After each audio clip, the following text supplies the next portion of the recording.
বিহারের ভালুইয়ে ট্রেনে মাওবাদী হামলার জের নিরাপত্তা বাড়ানো হচ্ছে দূরপাল্লার ট্রেনের। মাওবাদী উপদ্রুত এলাকা দিয়ে যাওয়া ট্রেনগুলি নিরাপত্তায় বিশেষ জোর।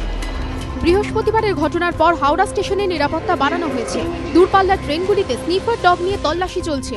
জিআরপি এবং আরপিএফ এর মধ্যে সমন্বয় বাড়াতে বিশেষ জোর দিচ্ছে রেল। মাওবাদী উপদ্রুত এলাকায় জিআরপি থানাগুলিকেও সতর্ক করা হয়েছে। এদিকে শুক্রবার বীরভূমের রামপুরহাটে আরপিএফ কর্তাদের সঙ্গে বৈঠক করেন হাওড়া রেল পুলিশের সুপারিনটেন্ডেন্ট মিলন কান্তি দাস। রামপুরহাট থানার আইসি ও নলহাটি থানার ওসিকেও বৈঠকে ডাকা হয়। দূরপাল্লার ট্রেনগুলিতে নিরাপত্তা বাড়ানো নিয়ে আলোচনা হয়। রাতে ট্রেনগুলিতে আরপিএফ ও জিআরপির সংখ্যা বাড়ানোর সিদ্ধান্ত হয়েছে। স্থানীয় থানাগুলিকেও নজরদারি বাড়ানোর নির্দেশ দেওয়া হয়েছে।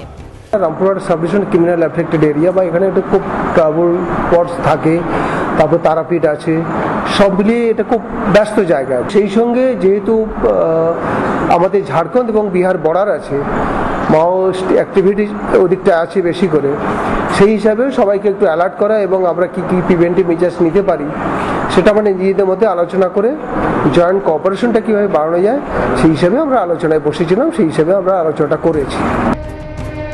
আরপিএফ এর তরফে জানানো হয়েছে, এবার থেকে মাওবাদী উপদ্রুত এলাকা দিয়ে যাওয়া দূরপাল্লার ট্রেনগুলিতে 12 জন আরপিএফ জওয়ান মোতায়েন থাকবে।